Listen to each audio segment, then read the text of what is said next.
Bismillahirrahmanirrahim. Assalamualaikum warahmatullahi wabarakatuh. Ustadz Hussein, Bapak Abu Bakar, dan ikhwan akhwat dimanapun radio silaturahim bisa didengarkan. Alhamdulillah kita bersama-sama kembali di acara Psikologi Keluarga. Mudah-mudahan sepenggal acara ini mampu mempersuasi kita dan meringankan langkah kita menghadapi apapun yang ada di dalam keluarga kita. Tidak lupa salam salawat kita lantunkan untuk junjungan umat kekasih kita Muhammad Rasulullah SAW. Semoga kelak kita mendapatkan syafaat beliau dan dipertemukan dengan beliau di saat yang sangat kita rindukan di yaumil akhir.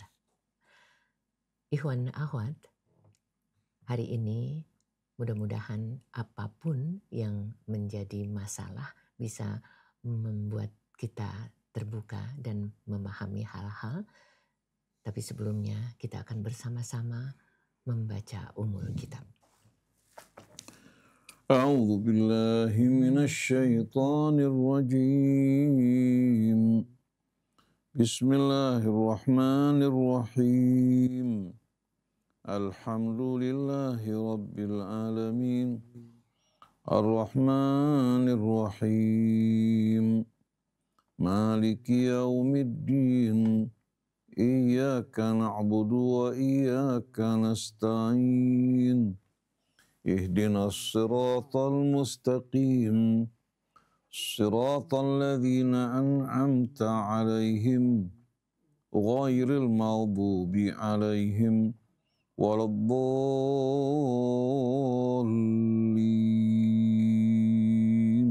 Amin.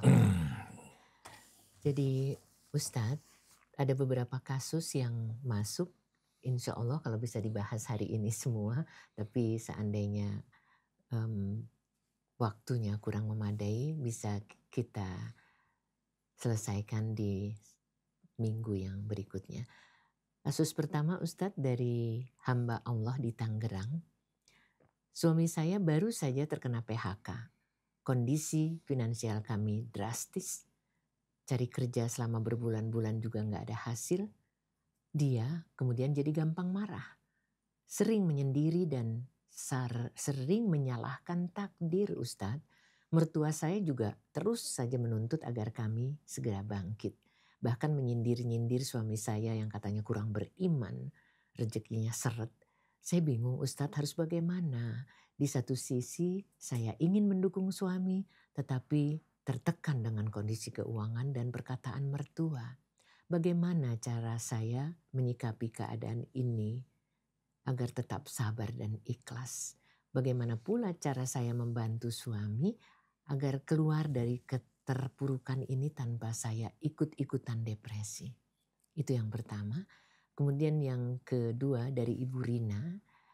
Anak saya SMP 13 tahun punya smartphone karena teman-teman seusianya juga sudah punya semua. Dia sangat tergantung pada smartphone itu. Pada media sosial, akhlaknya berubah, kurang menghargai orang tua, sulit diajak beribadah, lebih milih bermain game atau chatting dengan smartphone-nya. Saya khawatir Ustadz, kalau dia terjerumus dalam pergaulan yang tidak baik di dunia maya, bagaimana cara bisa mendidiknya agar menggunakannya si teknologi itu secara positif saja tanpa merusak akhlak dan keimanannya. Tanpa membuatnya memberontak kalau saya membatasi penggunaan smartphone-nya. Tahu nggak Ustadz, pernah saya cek HP-nya ternyata ada beberapa kakak kelasnya yang menyatakan suka dengan dia. Saya takut kalau anak saya salah bergaul. Meskipun realitanya anak-anak sekarang memang seperti itu. Apalagi sekarang ini di sekolah umum campur antara anak laki dan perempuan. Saya ingin masukkan ke pesantren, dia berontak. Dia nggak mau Ustadz. Oke, kemudian yang lainnya. Assalamualaikum Ustadz. Apakah dalam pernikahan laki-laki lebih unggul dari wanita? Kalau terjadi laki-laki ini kalah sama wanita dalam berbagai segi, karena di dalam setiap mengambil keputusan selalu wanita yang mengambilnya. Apa saja? Tanya sama bunda. Anak-anak sampai besar sekarang ini, ada yang SMP, ada yang kelas 6, yang memimpin adalah ibunya. Nah, kalau sudah terjadi seperti ini, apa ya laki-laki lebih unggul dari wanita, Ustadz? Sementara ada seorang istri yang selalu mau menang sendiri. Setelah dikasih kesempatan, dia nggak mau. Ya. Akhirnya saya sebagai suami jadi deh yang menangani semua kesalahan dan perbuatannya. Saya pusing, Ustadz. Mohon pencerahannya. Ya, Ikhwan Akhwat, 4 kasus ini mari kita simak bagaimana mengatasinya. Silakan Ustadz. A'udzu billahi minasyaitonir rajim. Bismillahirrahmanirrahim. Hamdulillahi rabbil alamin. Allahumma shalli ala Muhammadin wa ali Muhammad. Subhanak la ilma lana illa ma 'allamtana innaka antal alimul hakim. Wala haula wala quwwata illa billahil aliyyil azim. Allahumma atina min indika rahmah wa 'allimna min ladunka ilman nafi'a wa fa'na bima 'allamtana. Allahumma hdina subulas salam wa akhrijna minadh dhulumati ilan nur. Wahdina ila siratikal mustaqim. Assalamu alayka ya Rasulullah. Assalamu alayna wa ala ibadillahis salihin. Wassalamu alaikum warahmatullahi wabarakatuh.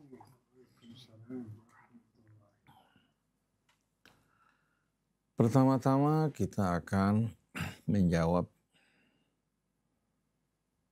persoalan dengan ibu kita yang mengeluhkan anaknya kecanduan gadget.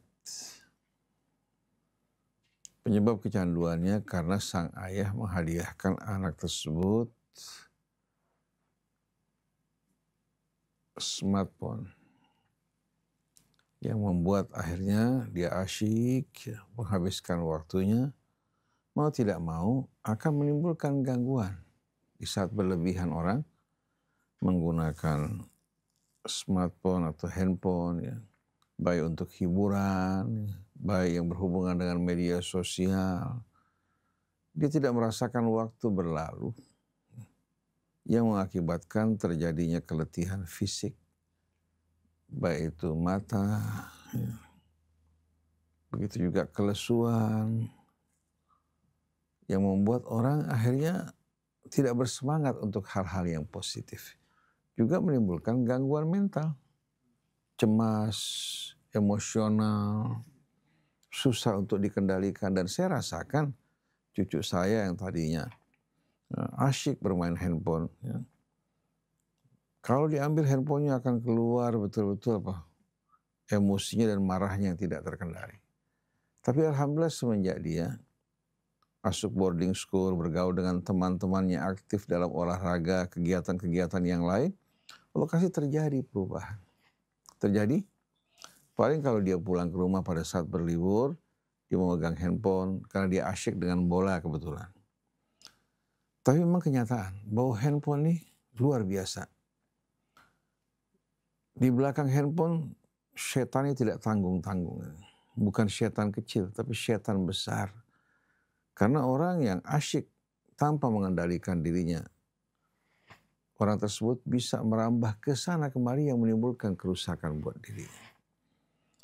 Kita tahu apa yang disediakan melalui internet ini, berbagai macam menu. Bahkan tidak dicari, dia menawarkan dirinya. Apalagi di saat dia mulai mengalami masa puber, pemberian orang tua yang tidak mencukupi, tahu-tahu pinjol menjadi jalan keluar buat dirinya. Berapa banyak anak yang membawa petaka ke dalam kehidupan orang tuanya akibat pinjol. Karena kemudahan yang mereka berikan, akhirnya mengakibatkan anak-anak kita menjadi korban. Saya bingung kemana para pemimpin kita, wakil rakyat kita, apa yang sedang mereka lakukan membiarkan pinjol, judi online ya terus berkembang yang akan mengakibatkan akhirnya banyak orang masuk dalam perangkap setan. Kasus bunuh diri kemarin pun ketika seorang wanita bunuh diri karena suaminya terlilit hutang menjadi beban buat dia, dicemoohkan oleh lingkungan sampai menyebabkan dia meracuni 2 anaknya. kemudian dia bunuh diri sambil berkata, tidak apa-apa nak, saya masuk ke neraka asal kalian tidak hidup menderita. Oleh karena itu pejabat pemerintah kita, termasuk wakil rakyat kita, termasuk ulama kita, mereka berkontribusi dalam kejahatan tersebut. Kalau mereka tidak serius menghadapinya. Pemerintah yang punya wewenang seharusnya menghentikan hal tersebut. Jadi handphone ini bisa membuat orang yang tadinya baik, terkendali, berkenalan dengan wanita-wanita yang tidak baik, akhirnya mengenal kebiasaan-kebiasaan yang merusak otaknya, merusak jiwanya, dan juga merusak akhlaknya. Ini masalah serius, bisa menimbulkan gangguan fisik, gangguan mental, dan kalau sudah terlanjur amat sulit untuk bisa diperbaiki. Tak ubahnya bagikan orang yang kecanduan narkoba bahkan lebih dahsyat lagi.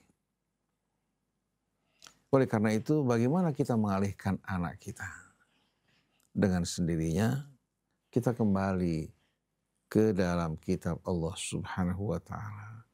Kembali kita meneladani Nabi kita Muhammad SAW dalam mendidik anak kita. Hadiah orang tua untuk anaknya dalam usia tersebut sebetulnya merupakan sikap yang akan menjerumuskan anaknya. Yang tadi tidak dikenal, dengan hadiah tersebut tanpa ada aturan, tanpa ada pengendalian waktu, mengakibatkan anak tersebut mau tidak mau apa? Punya kebebasan. Oleh karena itu diperlukan ada aplikasi pengaturan waktu dalam hal ini untuk mengatur jam-jam dia memegang HP. Karena tidak mungkin dielakkan. Kalau di rumah tidak bisa, di luar dia akan berkumpul bersama teman-temannya. Ada pengendalian waktu. Nah, yang paling utama di sini, pertama-tama orang tua berhadapan dengan anak seperti ini harus betul-betul melakukan pendekatan emosional. Pendekatan emosional. Karena kedekatan emosional antara orang tua dan anak itu membangun kedekatan yang luar biasa. Membuat anak tidak canggung-canggung ya, untuk menghibur dirinya kumpul bersama ayahnya, bersama ibunya, curhat. Tapi begitu ada gap antara anak dengan orang tua, ini akan mengakibatkan betul-betul dampak-dampak yang negatif buat anak. Tidak mendapatkan ventilasi dari orang tua, dia akan cari teman-teman yang akan memberikan solusi-solusi yang apa? Yang tidak baik sesuai dengan kondisi keadaan mereka di luar. Jadi membangun kedekatan emosi bersama anak-anak ini penting sekali. Oleh karena itu tidak cukup hanya kita berikan dia pengetahuan, wawasan, tapi adakan kedekatan. Bisa ngobrol bersama kita, bisa tertawa bersama kita. Ya. Kemudian kita juga ya, merangkulnya, memeluknya, mengecupnya pada saat-saat kita akan pergi atau pulang ke rumah. Ini subhanallah. Merupakan apa? Merupakan cara yang paling indah membuat anak itu merindukan orang tuanya.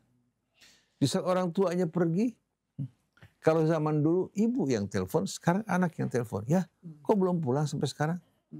Kita tunggu di rumah, kita kangen sama kamu nih. Itu kenyataan. Bagaimana orang tua yang dekat dengan anaknya selalu dirindukan oleh anaknya. Hingga kalau ayahnya pulang, si anak asyik berbicara dengan orang tua, curhat, tertawa tanpa ada gap, tanpa ada apa? Rasa takut di hati anak terhadap orang tua. Jadi wibawa yang dibuat-buat jangan sekali kita jadikan sebagai gap antara kita dengan anak supaya orang tua, anak-anak itu hormat pada kita. Anak tersebut hormat kepada kita karena takut bukan karena kecintaan. Tapi di luar dia akan menceritakan orang tuanya yang tidak mengerti perasaannya. Jadi banyak hal sebetulnya bisa dihilangkan dengan kedekatan emosi. Kemudian dalam kedekatan tersebut hendaknya orang tua jangan sering marah-marah pada anaknya. Tidak berusaha untuk memberikan solusi, mengetahui keadaannya, perasaannya, tapi sering marah-marah. Marah-marah, melampiaskan emosinya. Kamu nih tidak tahu diri, orang tua banting tulang bekerja siang malam untuk membiayai sekolah kamu, sekarang kamu abaikan sekolahnya. Dia dalam kondisi lemah, jiwanya dalam keadaan sakit, terjerat. Ucapan orang tua akan membuat orang tersebut berputus asa. Hingga banyak anak-anak tanpa disadari akibat ulah orang tuanya kehilangan harapan hidup. Karena orang tua sering membanding-bandingkan. Tuh lihat tuh anaknya fulan, lihat anaknya fulan, lihat anaknya fulan. Dia merasa dirinya belum bisa berbuat apa-apa. Bahkan ada yang sudah tamat SMA, masuk perguruan tinggi, kemudian sekolahnya gagal, orang tua bukan menjadi tabib yang baik, malah menjerumuskan anaknya. Kamu mau jadi apa nanti? Bagaimana kamu akan menghidupkan keluarga kamu? Kalau kamu seperti ini, seharusnya orang tua. Kalau memang anak tersebut tidak lulus sekolah, bukan berarti dia gagal. Yang lulus sekolah bukan berarti sukses. Apa artinya jenjang akademi tertinggi? Kalau seandainya dia bukan menjadi orang yang bijak. Kalau dia nggak mampu katakan untuk menyelesaikan sekolah, dia bisa bekerja, bisa wirausaha. Orang tua bisa memberikan solusi dan melakukan pendampingan bersama anaknya. Ada satu orang tua, anak-anaknya sebagian tamat dari luar negeri, sebagian sekolahnya tidak sempurna. Orang tuanya kaya raya. Kebetulan dia bekerja dalam bidang properti. Dia panggil anak-anaknya. Kalian cari tanah. Cari tanah. Cari tanah, ya. Kemudian kalian bangun nanti. Ayah berikan modal, keuntungan bagi dua.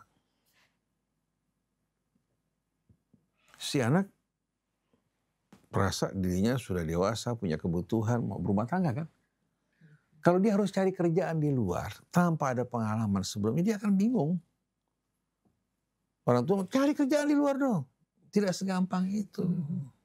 Ini orang yang baru.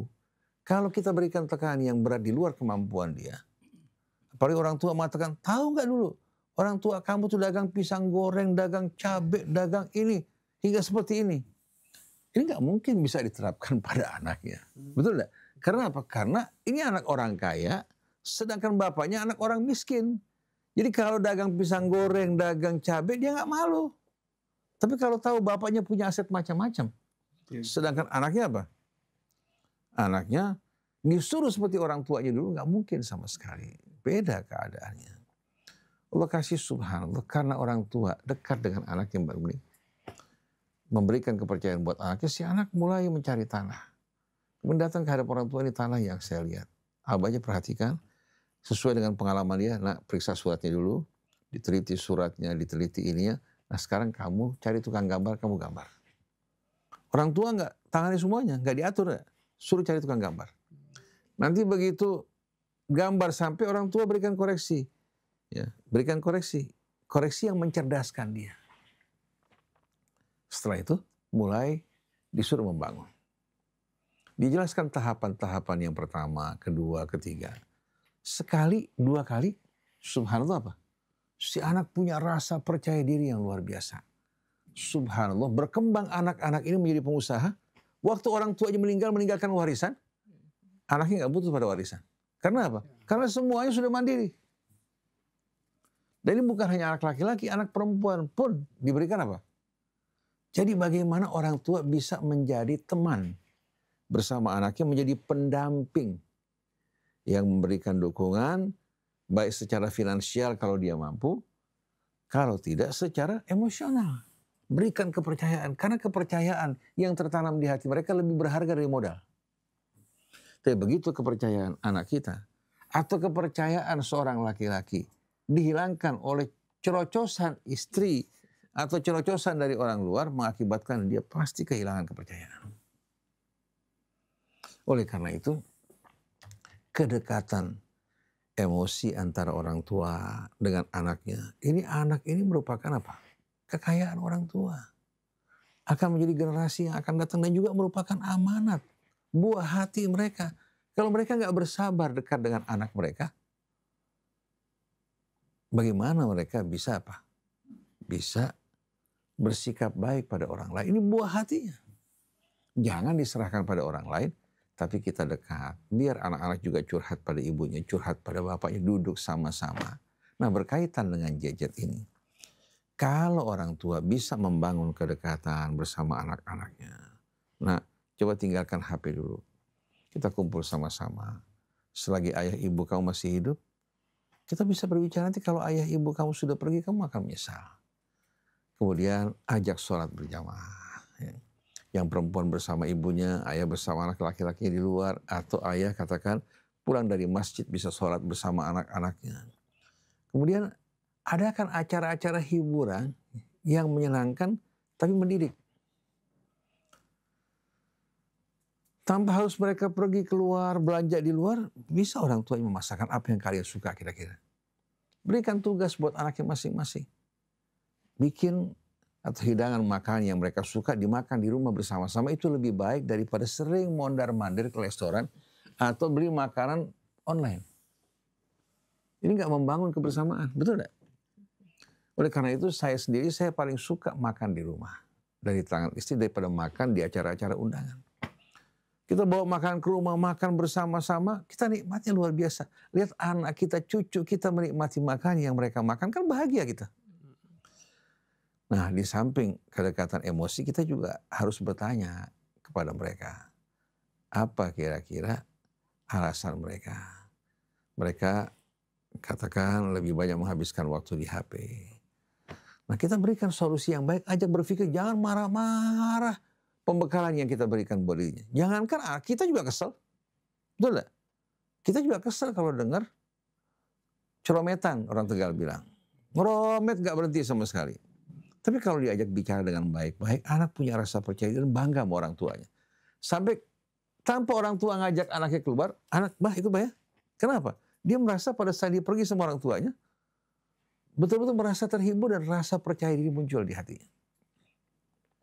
Kemudian di samping itu, coba kita alihkan mereka kepada aktivitas kegiatan olahraga.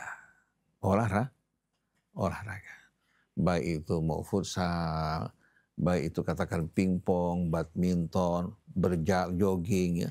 Tapi bersama-sama, bapak, ibu, sama anak kumpul bersama-sama. Lain suasananya kalau mereka jalan sendiri. Kalau kita bilang sama kita, kalau pergi olahraga lagi, dia bakal mau. Apalagi asyik menjajet. Tapi kalau bapak ibu yang kita olahraga yuk, nanti kita makan-makan bubur di Senayan, kita makan ini kan lain kan? Atau kita makan-makan nanti setelah olahraga kita, itu akan membuat nanti muncul perlawanan dari dirinya untuk menghadapi kecanduan gadget. Dia merasakan ada kenikmatan-kenikmatan lain yang lebih indah. Kalau ini lesu, capek, bikin penat, menghilangkan gairah semangat, dengan olahraga, kumpul bersama orang tua, makan-makan, suasananya beda kan? Beda. Oleh karena itu, alihkan dari yang negatif ke arah yang positif dengan penuh kecintaan. Sebagaimana Nabi memperlakukan anak-anaknya dengan penuh kecintaan, hingga pada saat Nabi akan wafat, anak itu lebih suka menyusul sang ayah daripada apa? Daripada kumpul bersama suami dan anak-anaknya, seperti Sayyidah Fatimah. Ketika diberitahukan bahwa Rasulullah akan kembali menghadap ke hadapan, langsung dia menangis. Rasul bisikan, kamu orang yang pertama menyusul aku. Langsung tertawa. Padahal dia punya anak yang dicintai, punya suami. Tapi karena kecintaan pada ayahnya, yang selalu memuliakan dirinya, dia merasa kehilangan ayah, kehilangan segala-galanya. Saya punya anak kecil-kecil dulu. Selalu kalau pulang dari sekolah curhat bicara pada ibunya. Apa sih di luar? Nah ibu di sini jangan merasa sempit. Mama capek, gak mau denger lagi. Tapi dengarkan keluhan mereka, curhat mereka, kumpul bersama anak-anak, menjadi teman mereka, akan menghasilkan insya Allah buah-buah yang amat indah. Buahnya tidak layu, tidak busuk, ya, tidak kusam, tapi buah yang ceria dengan penuh harapan. Oleh karena itu saya ingat satu ajaran Mbak Uli, Sodik aw la tusaddik, believe or not believe. Ada perkebunan apel sama tomat. Perkebunan tersebut ya, di samping pemupukan juga mendengarkan musik-musik yang lembut, yang indah. Kata-kata yang baik. Ya. Subhanallah apa? Ternyata buahnya betul-betul apa? Banyak dan betul-betul hasilnya luar biasa. Ini buah-buahan kan kita lihat gak ada hubungan dengan kita kan. Begitu juga ketika kita di rumah depan dulu, setiap pagi kita membaca Al-Quran bersama ikhwan, ya, bersama-sama. Pohon rambutan yang lama tidak berbuah ternyata menghasilkan buah yang luar banyak. Mendengarkan ayat-ayat Al-Quran. Jadi jangan jadikan rumah kita seperti kuburan. Isi dengan zikir sama-sama, isi juga dengan Al-Quran. sholat berjamaah. Jangan yang kita isi, yang kita sibukkan hal-hal yang membuat kita lalai, lupa kepada Allah Subhanahu wa Ta'ala. Dan jangan kita jemu untuk mengajak anak kita sholat. Seperti Allah menggambarkan Ismail, wa kana ya'muru ahlahu bis salati waz zakah. Ismail sabar untuk mengajak keluarganya mengerjakan sholat dan mengeluarkan zakat. Artinya anak-anak ini tumbuh tergantung nutrisi yang diberikan orang tua. Kalau nutrisi yang sehat, anak sehat. Tapi kalau nutrisi yang tidak baik, cacian, makian, marah-marah, ya, kemudian juga hal-hal yang tidak baik akan mengakibatkan anak menyerap semua apa yang datang dari orang tuanya. Kemudian ketauladanan. Orang tua kalau mengajak pada kebaikan, dia harus lebih dulu. Tapi kalau dia mengajak kebaikan tapi anaknya melihat orang tuanya lain, bagaimana anak menghormati orang tuanya? Tabibun yudawi wa tabibu maribu. Seorang dokter mau mengobati apa? Pasiennya, sedangkan dokternya sakit.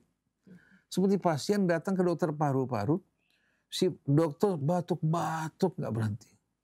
Ditanya, dok, kenapa dok kok batuk-batuk? Saya tertular penyakit paru-paru dari pasien saya. Kira-kira meyakinkan nggak pasiennya? Dokternya sakit, malah bisa ngobati apa?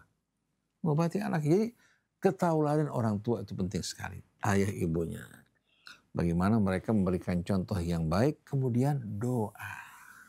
Seperti yang kita bahas dalam kajian yang lalu, orang tua diajarkan oleh Allah untuk berdoa. Rabbi auzi'ni an ashkura ni'mataka allati an'amta alayya wa ala walidayya wa an a'mala salihan tardah wa aslih li fi dhurriyyati inni tubtu ilaika wa inni minal muslimin. Ini ayat terdapat dalam ayat-ayat suratul Ahqaf. Wahai Tuhanku, bantulah aku, mudahkan aku untuk mensyukuri nikmat-Mu yang Kau limpahkan atas diriku, baik itu rezeki, anak-anak yang Kau anugerahkan, kesehatan, berbagai macam nikmat. Dan nikmat yang Kau limpahkan atas kedua orang tua. Hingga mereka dapat mendidik saya, membesarkan saya dengan penuh kasih dan rahmat. Kemudian wa an a'mala shalihan tardah. Bantu aku juga untuk mengerjakan amal soleh yang Kau ridhai. Wa aslih li fi dhurriyyati. Perbaiki ya Allah bagiku anak-anak keturunanku. Inni tubtu ilaika wa inni minal muslimin. Aku bertobat padamu dan aku nyatakan diriku orang yang berserah diri kepadamu. Doa itu merupakan kekuatan yang luar biasa dahsyatnya. Sampai dalam hadis, la yaruddul qadha illa doa. Tidak ada yang bisa mengubah ketentuan Allah kecuali hanya doa. Jadi banyak-banyak berdoa. Setiap habis sholat berdoa untuk memohon ampun bagi kedua orang tua kita, orang-orang yang berjasa kepada kita, dan mohon agar anak-anak kita Allah Subhanahu wa Ta'ala perbaiki dan sempurnakan akalnya. Tapi sebelum berdoa untuk anak, doa dulu untuk orang tua. Karena mereka berbagi bukan dengan hal yang kecil, tapi dengan seluruh hidup mereka untuk kita semuanya. Sedangkan anak kita merupakan apa-apa yang lahir dari kita. Artinya kita tidak berhutang kepada mereka sebagaimana hutang kita kepada orang tua. Doa untuk orang tua di samping berselawat pada Rasul, pembuka jalan untuk pengabulan doa. Jadi sebelum kita berdoa untuk yang lain, kita berdoa untuk kedua orang tua kita, Rabbighfirli wa liwalidayya warhamhuma kama rabbayani shaghira, baru kita berdoa untuk anak kita. Jadi untuk mengalihkan anak kita dari hal yang negatif dan positif tidak bisa dengan cara kekerasan. Kalau kita lakukan akan menjadi musuh kita. Akan menjadi lawan, dan semakin kita bersikap keras, semakin dia menjadi-jadi untuk menyakiti perasaan orang tuanya. Oleh karena itu ada anak-anak ya, enggan pulang terlalu malam. Bukan karena agama. Bukan karena agama sama sekali. Selalu dia cepat-cepat pulang ke rumah. Bahkan kalau sekolah juga orang-orang bermain ke sana kemari, si anak tidak mau, langsung pulang ke rumah. Kenapa kamu? Kamu anak ibu ya? Dia bilang, orang tua saya penuh perhatian. Mereka menunggu di rumah, saya tidak ingin membuat mereka bingung. Jadi si anaknya karena kecintaan orang tuanya tidak ingin membuat orang tuanya susah. Nah bagaimana kalau ada dukungan dari agama, ya. Kemudian juga dukungan dari lingkungan yang baik dalam rumah. Jadi kesimpulannya, hendaknya kita perlakukan buah hati kita dengan mulia. Mereka akan memperlakukan kita dengan mulia. Maka ibu jangan suka merasa sempit untuk mendengarkan curhat dan jangan gampang marah-marah semangat. Hadapi dengan cara yang lapang dada, legowo. Sebagaimana perlakuan kita, mereka juga akan memperlakukan kita dengan hal yang sama. Ini yang pertama. Yang kedua, seorang istri mengeluhkan suaminya dalam pengambilan keputusan selalu diserahkan kepadanya. Padahal dalam tuntunan agama katanya, perempuan itu di bawah laki-laki, di mana laki-laki lebih unggul dari perempuan. Sebetulnya ucapan ini laisa ala itlaqihi. Perlu kita fahami bahwa Allah Subhanahu wa taala jadikan pria dan wanita ba'dhuhum min ba'd, sebahagian mereka dari sebahagian yang lain. Hak seorang ibu itu besar sekali, sampai ketika Rasul ditanya, siapa yang paling utama berhak untuk menerima kebaktianku? Rasulullah mengatakan ummuka. Thumma man ya Rasulullah? Ummuka. Thumma man ya Rasulullah? Oleh karena itu dalam wasiat Allah setelah memerintahkan untuk bersikap baik pada ayah ibu, secara khusus disebutkan peran ibu. Hamalathu ummuhu kurha wa wada'athu. Dalam ayat yang lain surah Luqman, hamalathu wahnan ala wahnin wa fisaluhu fi amin. Jadi kalau kita lihat di sini sesuai dengan pengorbanan ibu yang begitu besar, dia mendapatkan imbalan yang lebih besar daripada sang ayah. Nah, dalam kehidupan rumah tangga Allah tidak jadikan pria sebagai lawan wanita, wanita sebagai lawan pria, tapi sebagai pasangan ya, yang bekerja sama, saling saling menyayangi, memperlakukan pasangannya dengan perlakuan yang mulia, yang membawa rasa sakinah, menumbuhkan rasa cinta dan rahmat, hingga mereka dapat menjalankan peran mereka sebagai ayah maupun ibu dengan sebaik-baiknya. Jadi Allah tidak jadikan pria sebagai lawan, tapi Allah jadikan sebagai pasangan bekerja sama. Allah tuangkan di hati mereka rasa mawaddah dan rahmat, menumbuhkan rasa sakinah. Wa min ayatihi an khalaqalakum min anfusikum azwajan. Oleh karena itu dalam bahasa Arab, laki-laki zauj, perempuan juga zauj, tanpa menggunakan pembedaan tanda. Dalam bahasa Arab nggak ada zaujah, kecuali dalam bahasa pasar yang ada zauj. Laki-laki mengatakan anti zauji wa ana zaujuki. Seperti apa? Wa kula minhuma haitsu syi'tuma wa qulna ya Adam uskun anta wa zaujuk. Wahai Adam, tinggallah kamu bersama zaujuk, pasangan kamu. Di sini menempatkan pria dan wanita itu dalam keadaan yang setara. Tetapi dalam pengambilan keputusan, dalam kebijakan, diserahkan kepada laki-laki, itu pun kalau memang memenuhi syarat untuk pengambilan keputusan. Memenuhi syarat dalam pengambilan keputusan.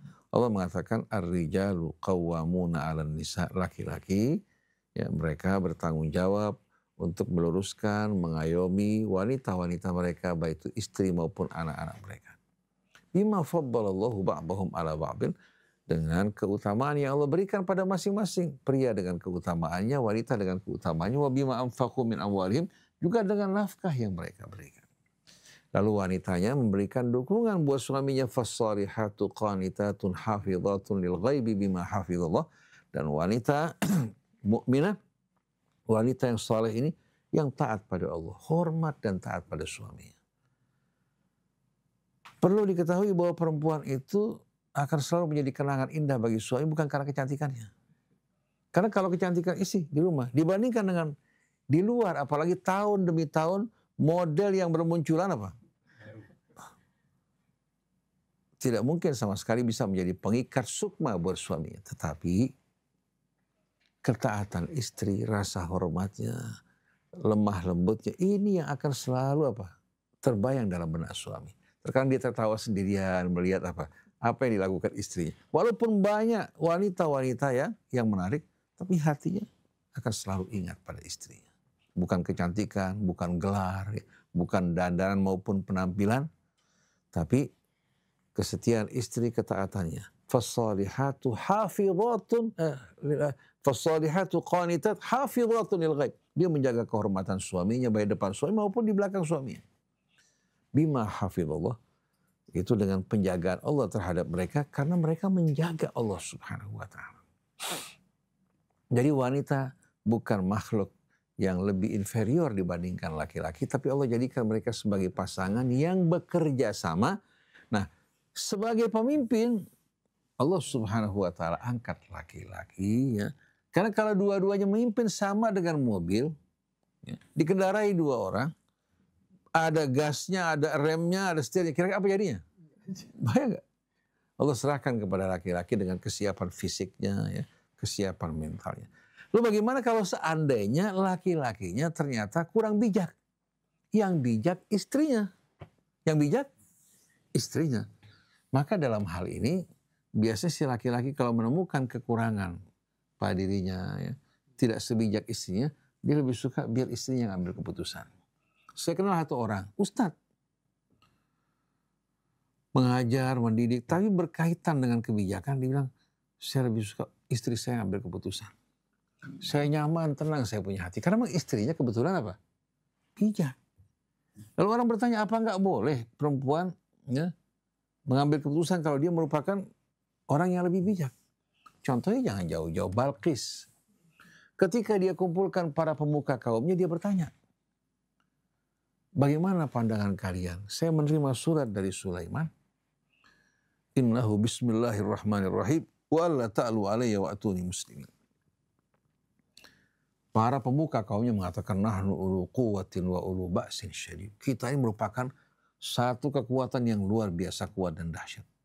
Wal amru ilaiki fanduri madza ta'murun. Kami serahkan keputusan di tangan kamu, silahkan kamu putuskan. Balqis mengatakan, dalam peperangan itu pasti akan terjadi kerusakan, rakyat menjadi korban. Innal muluka idza dakhalu qaryatan afsaduha wa ja'alu 'izzata ahliha adillatan wa kadzalika yaf'alun.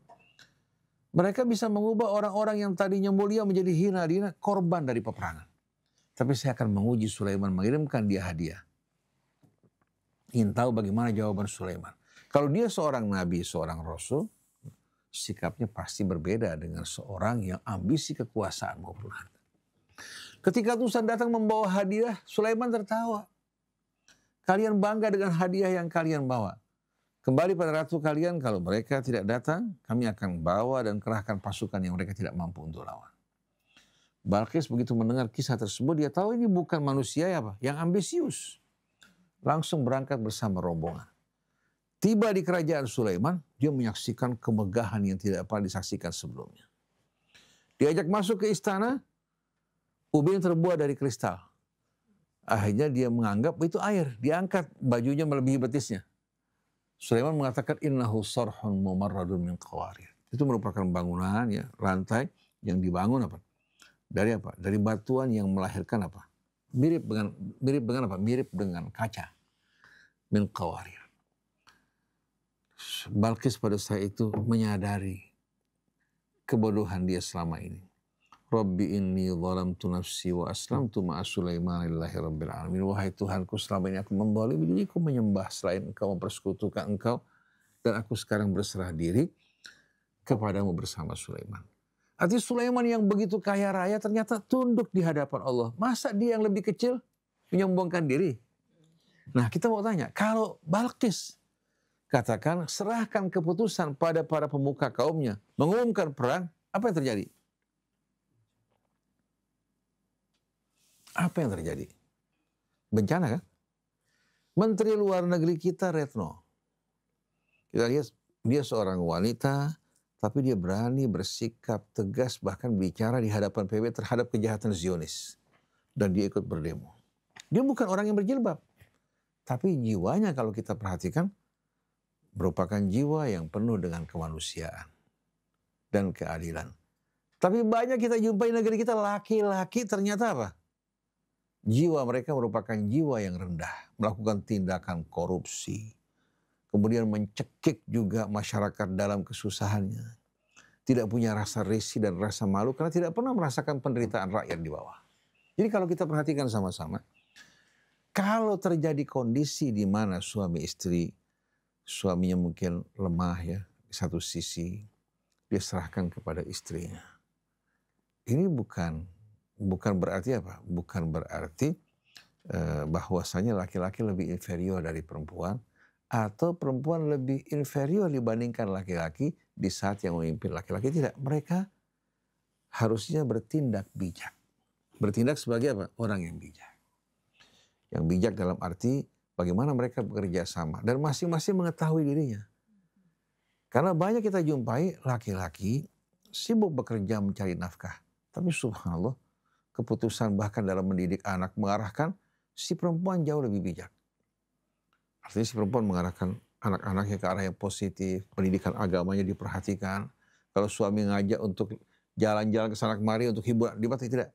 Kita lebih utama berikan pendidikan buat anak-anak kita. Kita dengarkan perempuan, jangan gara-gara perempuan, kita apa? Kamu ini perempuan tahu apa? Itu ucapan yang tidak benar.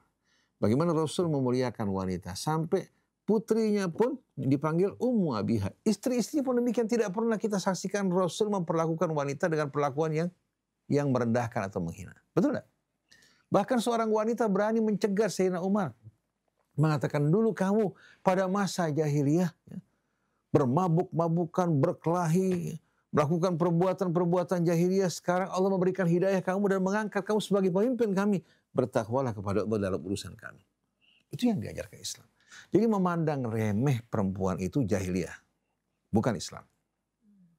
Memandang remeh perempuan itu jahiliyah. Oleh karena itu dalam tradisi jahiliyah, perempuan baik istri maupun anak itu disepelekan. Istri orang tuanya yang bukan ibu kandungnya, kalau orang tuanya meninggal diwarisi, bisa diambil sebagai istrinya. Sampai Allah larang wala tankihu ma nakaha aba'ukum minan nisa. Begitu juga warisan anak perempuan diabaikan, disepelekan. Tapi Islam datang memuliakan mereka. Tidak mungkin laki-laki akan mulia, satu bangsa mulia, kecuali kalau laki-lakinya memuliakan wanita dan wanitanya memuliakan laki-laki. Allah jadikan mereka pasangan sebagian mereka dari sebagian yang lain. Kita kalau bukan dari ibu kita dari mana?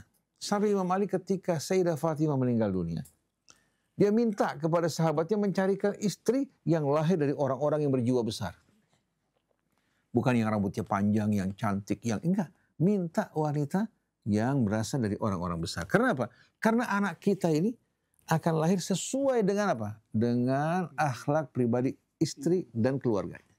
Orang Arab bilang istansib bil khal ya'tikal walad. Kalau mau cari anak yang unggul, lihat siapa paman-paman dari ibunya. Jadi pandangan wanita bahwasannya dirinya lebih inferior dari laki-laki sebagaimana doktrin yang dicekokin di tengah-tengah masyarakat jahiliyah, atau di saat laki tidak mampu dia lebih inferior, tidak. Coba kamu kan menyayangi suami kamu. Suami kamu menyayangi kamu. Kamu ada kekurangan, suami harus memaklumi. Suami ada kekurangan, istri memaklumi.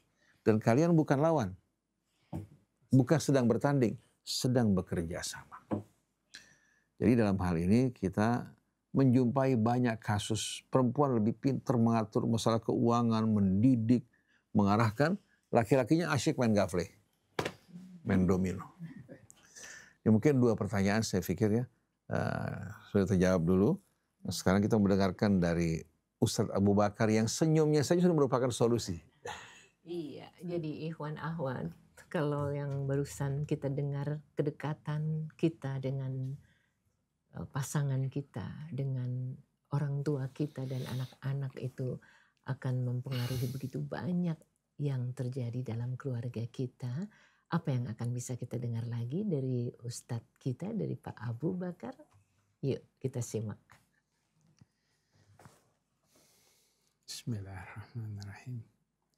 Assalamualaikum warahmatullahi wabarakatuh. Waalaikumsalam warahmatullahi wabarakatuh. Alhamdulillah. Begitu banyaknya sesuatu yang diberikan kepada kita dari Allah yang senantiasa kita nikmatin, kita hargai, kita dapatkan sesuatu yang baik. Semua itu adalah kebaikan-kebaikan yang Allah berikan kepada hambanya. Kebaikan-kebaikan itu akan meningkatkan diri kita, akan menjadikan diri kita sesuatu yang kuat dan benar-benar kuat. Kebaikan-kebaikan ini kadang-kadang dilupakan. Kita mendapatkan kebaikan, tetapi kita lupakan. Kita pinggirkan, kita mencari dari diri kita.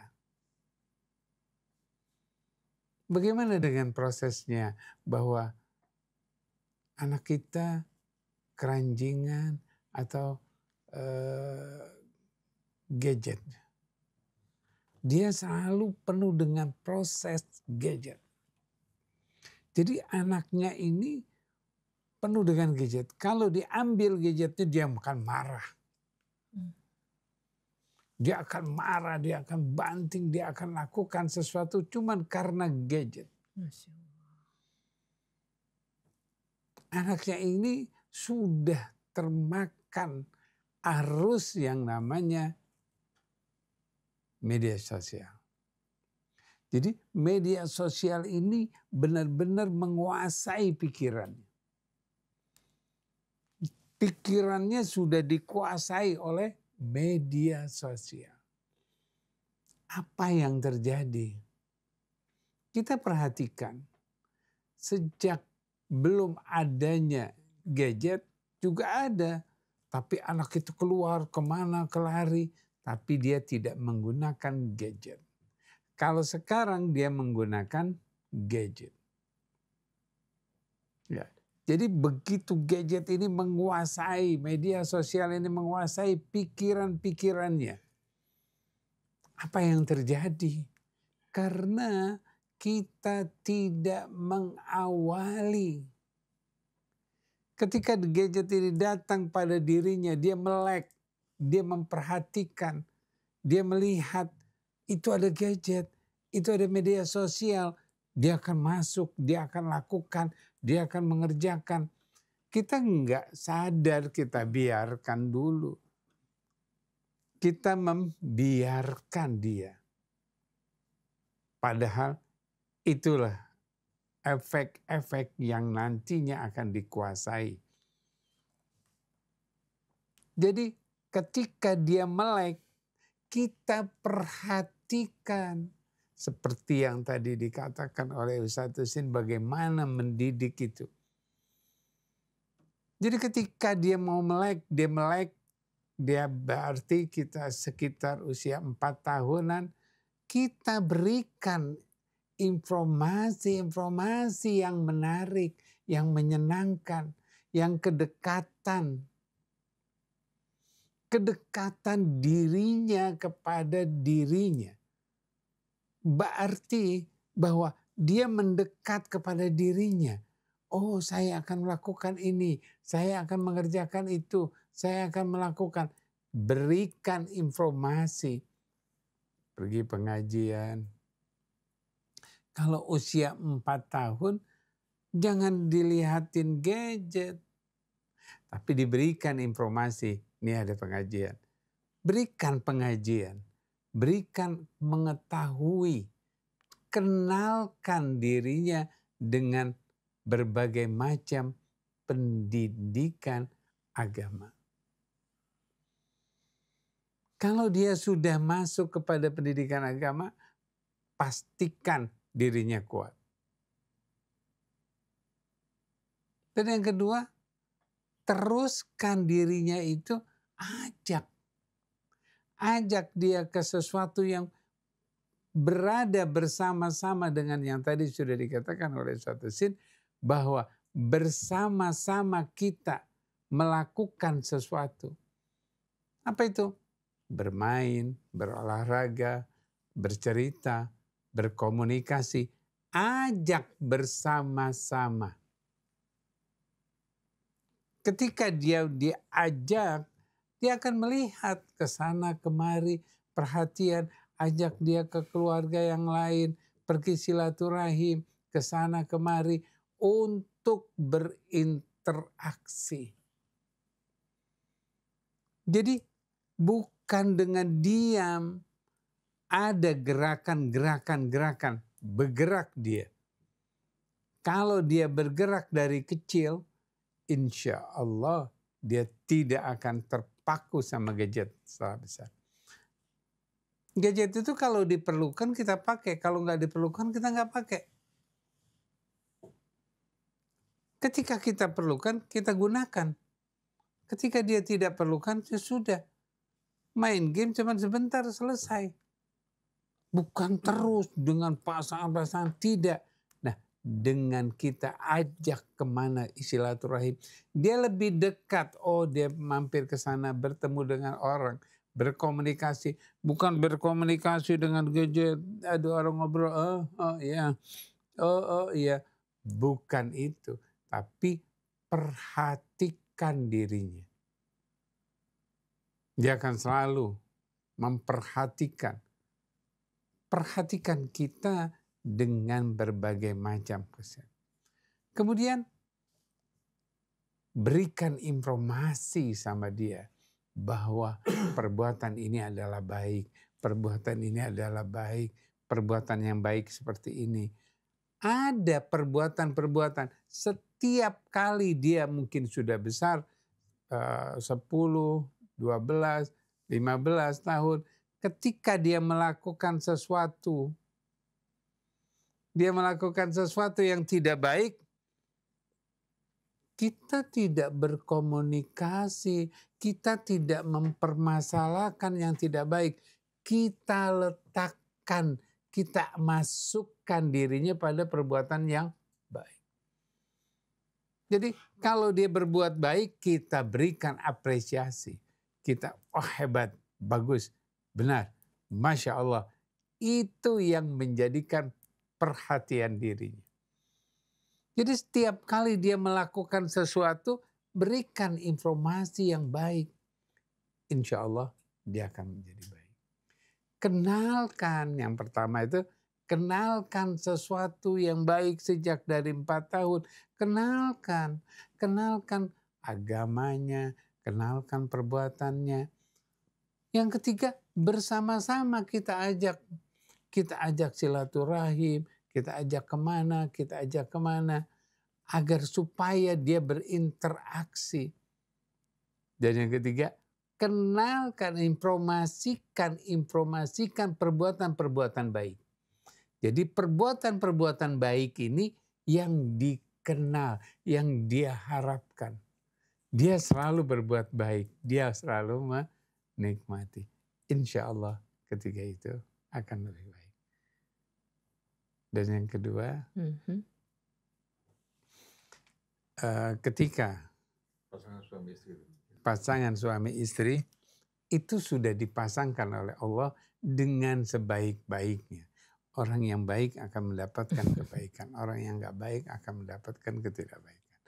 Oleh karena itu, carilah, kalau seseorang mencari sesuatu yang baik pasti akan dapat.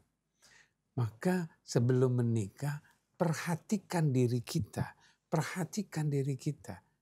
Konsentrasikan pikiran kita yang baik, yang menyenangkan. Insya Allah istri kita akan menyenangkan. Kebaikan-kebaikan diri kita akan menghasilkan kebaikan pada istri. Kalau seorang suami baik, pasti istrinya baik. Istrinya baik, pasti suaminya juga baik. Apa yang terjadi? Seorang suami itu baik, tapi istrinya nggak baik. Mungkin nggak?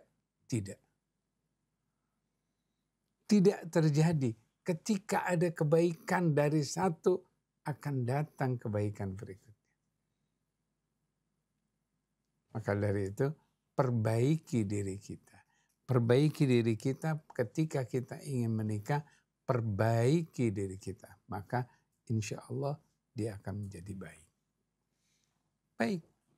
Nah, pasangan sekarang ini itu berpasangan untuk mendapatkan, seperti yang tadi dikatakan, pasangan itu untuk berkomunikasi. mencari jalannya dan jelaskan bahwa keputusan ada pada seorang suami. Keputusan pada seorang suami. Walaupun ide-ide itu cemerlang dari seorang istri, sampaikan ide-ide itu dan sampaikan bahwa saya sudah sampaikan. Nantinya yang memutuskan adalah seorang suami. Walaupun ide-ide itu bagus, berikan kepada suami agar suami yang berbicara. Dia yang berbicara, itu insya Allah jalan yang terjadi. Kalau yang terjadi seperti ini, dikit-dikit cerain sama ibunya. Itu ada tugas seorang ibu. Pada tugas seorang laki-laki ada tugasnya. Maka masing-masing mempunyai tugas masing-masing. Nah, perhatikan. Ketika berpasangan, insya Allah dia akan lebih baik. Insya Allah. Masya Allah. Tidak mudah ternyata ya. Karena kalau yang satu dominan, yang satunya lagi misalnya juga apa ya, mau menang sendiri gitu. Ustadz masih ada sedikit waktu, boleh tambahkan? Yang paling berbahaya dalam hidup ini selalu mau menang sendiri. Akhirnya mengabaikan kebenaran, mengabaikan hak-hak orang lain, menilai dirinya lebih daripada kursnya. Ini berbahaya sekali. Tapi orang yang bijak itu yang tahu dirinya. Yang tahu menempatkan segala sesuatu pada tempatnya. Seorang laki-laki yang memuliakan istrinya, itu istrinya betul-betul akan tumbuh dalam kemuliaan. Seorang laki-laki yang betul-betul tulus ya, memperlakukan istrinya juga akan mendapatkan imbalan yang tulus dari istrinya. Kecuali ya kalau wanita-wanita ini ya memang bukan pasangan yang tepat buat dia. Dia bukan memilih pasangan dengan kriteria yang baik. Mungkin dia melihat ya dari tubuhnya menggiurkan, cara bicaranya, pesonanya, begitu dia menikah dia temukan ternyata apa? Dia salah pilih. Dia hanya lihat casing, tidak melihat isinya. Seperti orang beli mobil, betul enggak? Terkadang terpengaruh oleh iklan, tapi ternyata begitu dia beli mulai menyusahkan dia. Sebentar-sebentar masalah, sebentar-bentar masalah. Oleh karena itu Allah berfirman dalam Al-Quran, Ya ayyuhalladzina amanu taqullaha wa kunu ma'as shadiqin. Wahai orang-orang yang beriman, bertakwalah kepada Allah. Dan hendaklah kalian dalam bergaul, berkumpul bersama orang-orang yang jujur. Allah nggak mengatakan jadilah kalian orang-orang yang jujur, nggak cukup. Tapi apa? Kunu ma'as shadiqin, hendaklah kalian tempatkan diri kalian dalam pergaulan bersama orang-orang yang jujur. Hingga terus kita ini berkembang. Kalau kita kumpul bersama orang yang bodoh, yang cara bicaranya nggak baik, ya, yang suka mencaci, kita bukan hanya tidak berkembang, malah kita mengalami apa? Kemunduran. Tertular penyakit yang tidak baik. Bersama para pembohong, lama-kelamaan kita tertular kebohongan juga. Tapi kalau kita kumpul bersama orang yang jujur dan tulus, begitu juga memilih istri, harus lebih berhati-hati. Yang tulus, yang jujur, yang baik, ini yang akan membawa kebahagiaan buat kita. Jadi kita harus tahu bahwa pasangan suami istri bukan dijadikan satu sebagai lawan yang lain. Hingga si perempuan menunjukkan dirinya lebih unggul dibandingkan laki-laki dengan pendidikan dia yang tinggi. Itu kebodohan yang luar biasa. Atau laki-laki ingin menunjukkan keunggulan dia. Kalau bicara depan teman-temannya, lihat saya punya situ. Nggak berani berkotek, nggak berani berkutik. Kalau saya pulang langsung diam semuanya. Nggak ada kehangatan kemesraan sama sekali. Ini bukan rumah tangga yang dibangun. Ini merupakan penjara. Dia perlakukan istrinya bukan sebagai pasangan yang mulia. Padahal kalau istrinya dimuliakan, diperhatikan, diperlakukan dengan baik, insya Allah melahirkan anak juga dia akan apa? Akan menjadi pembantu yang sebaik-baiknya dalam apa? Dalam mendidik anak-anak kita. Nah, saya berikan contoh. Bagaimana ya kejadian seorang laki-laki yang suka memandang remeh istrinya. Kalau dia pulang ke rumah, istri sama anaknya semua diam, lagi tertawa senang, gembira. Begitu suami pulang, langsung hening di rumah. Suami pulang bagikan seorang jenderal yang merasa bangga di hadapan prajuritnya, semuanya mengangkat topi, dia beranggapan ini pendidikan yang baik. Kenapa? Karena dia lihat orang tuanya dulu seperti itu. Dia lihat orang tuanya itu, kalau ngomong sama istri, kamu perempuan, ada tahu apa? Kamu urusan masak, urus anak. Jadi nggak pernah sama sekali duduk sama istrinya, berkumpul bersama-sama. Tidak.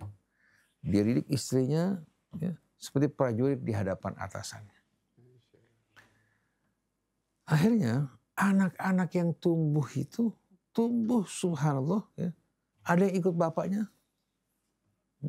Ada yang tidak puas terhadap bapaknya. Berbelas kasihan terhadap ibunya yang diperlakukan tidak baik. Nah, anak yang tumbuh seperti ini, dia kan akan ragu terhadap agamanya. Karena si bapak selalu menggunakan agama. Kamu tidak akan masuk surga kalau suami kamu tidak ridho. Sampai suaminya main perempuan, kalau istrinya bantah, langsung diancam. Kamu tidak akan masuk surga kalau suami kamu tidak ridho. Tidak memberikan nafkah secara baik, tidak bertanggung jawab. Ini pemahaman yang salah. Agama nggak seperti ini. Agama perintahkan laki-laki bertanggung jawab, perempuan juga diperintahkan bertanggung jawab sesuai dengan peran mereka masing-masing. Kemudian di samping keadilan, ada keseimbangan, ada juga ihsan. Istrinya sakit, tidak mampu sama sekali untuk melayani dia, mengurus dia. Mengingat kebaikan sebelumnya, suami bisa bersabar. Saya kenal satu orang dokter, teman. Dia menikah setelah punya anak 4, masih muda istrinya, sakit. Ini sebagian besar waktunya di tempat tidur. Suami itu tidak menikah lagi, dia urus istrinya dengan baik, dirawat istrinya. Dan kalau saya tanya, kamu gak berpikir lagi menikah? Sudah Ustaz, saya peduli dan perhatian terhadap istri. Baru setelah beberapa tahun kemudian istrinya meninggal dunia, baru dia berpikir untuk kawin lagi. Waktu dia mau kawin pun dia bawa anak-anaknya, kumpul di rumah sama-sama. Paling enggak untuk membuat anaknya bisa menerima dengan hati yang lapang. Kita kagumi pria seperti ini. Saya kenal seorang alim besar.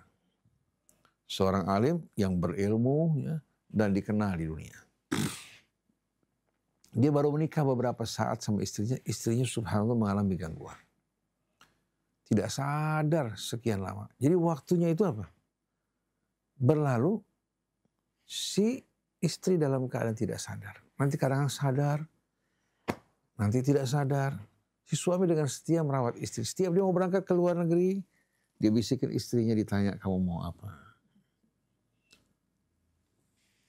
Bahasa komunikasi mereka dengan tangan, mereka berpegangan. Suami pulang dari sana dibawakan untuk istrinya. Pada usia hampir mendekati 70 tahun, si istri rupanya tersadar, bangkit.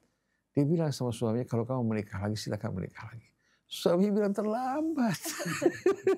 Terlambat. Artinya dia tidak berpikir untuk menikah lagi. Karena kecintaan pada istrinya. Jadi kalau kita perhatikan, hidup di samping ada keadilan, ada ihsan. Keadilan terkadang tidak mampu dipenuhi oleh pasangan kita, teman kita, karena kelemahan dia. Allah perintahkan kita untuk memberikan maaf dan berbuat ihsan. Suami yang tadinya kerja keras, tahu-tahu kecelakaan, tidak bisa kerja, menjadi orang yang tidak mampu untuk bekerja. Sakit di tempat tidur. Kalau istri yang soleh, dia ingat kebaikan suaminya dulu. Dia setia, dia rawat suaminya, dan sama sekali tidak bergeser. Ada, istri begitu melihat suaminya nggak mampu lagi berkontribusi, apalagi sakit, dia merasa muda, langsung diminta berpisah. Saya kagum dengan sebuah kisah. Seorang laki-laki, pasangan suami istri muda, subhanallah, saling mencinta, saling menyayangi. Tahu-tahu si suami mengalami kecelakaan. Menjadi orang yang mirip dengan idiot. Istrinya rawat suaminya dengan baik. Di barat, bukan di sini, di barat. Dirawat suaminya. Sampai satu hari, si istri itu masih ingin punya anak. Karena masih muda, dia ingin punya anak kan. Akhirnya dia putuskan untuk berpisah dari suaminya. dan dia menikah dengan pria lain. Tapi dengan syarat, bahwa saya mau menikah dengan kamu tapi izinkan saya merawat suami saya sampai seumur hidup. Sudah nggak bisa apa-apa suaminya. Tapi nggak ada yang merawat dia. Si istri menikah dengan pria lain, kemudian tetap dia merawat suaminya, dan suami yang baru ternyata dengan legowo bisa menerima. Jadi bukan dia meninggalkan suami karena dia ingin abaikan, tapi ingin punya anak. Jadi kalau dalam hidup ini ada rahmat, ada kecintaan, ya, indah. Tapi kalau hidup dengan kebencian, dengan permusuhan, atau mementingkan diri sendiri, jangankan manusia, kucing saja kalau punya anak ditinggal, diabaikan, diserahkan sama kita marah luar biasa. Kita marah menyaksikan kucing yang tidak punya tanggung jawab. Jadi kalau laki-laki kerja sama-sama istri, dalam sebagian hal istri mengambil keputusan karena bijak atau dia lebih mampu, jangan kita merasa kecil. Dan si istri juga jangan merasa bangga, seolah suaminya lebih inferior dibandingkan. Ini kata inferior gak berlaku. Yang ada apa? Ba'dukum min ba'din. Kalian, sebagian kalian dari sebagian yang lain, Allah jadikan hunna libasul lakum wa antum libasul lahum. Mereka pakaian yang menutupi kalian, kalian pun pakaian bagi mereka. Jadi kalau perempuan buka kejelekan suaminya, sama dia menelanjangi dirinya. Atau laki-laki ceritakan kejelekan istrinya sama dengan menelanjangi dirinya kan. Cuma sayang perempuan sekarang kalau ribut langsung foto suami dihilangkan, mulai cerita suaminya begini. Atau apa? Atau sebaliknya, laki-laki betul-betul aneh. Kalau laki-laki suka bercerita, bertutur mengenai istrinya. Istrinya begini, istrinya begini, istrinya begini. Kemudian, tahu-tahu ternyata mereka rujuk kembali lagi. Malu gak?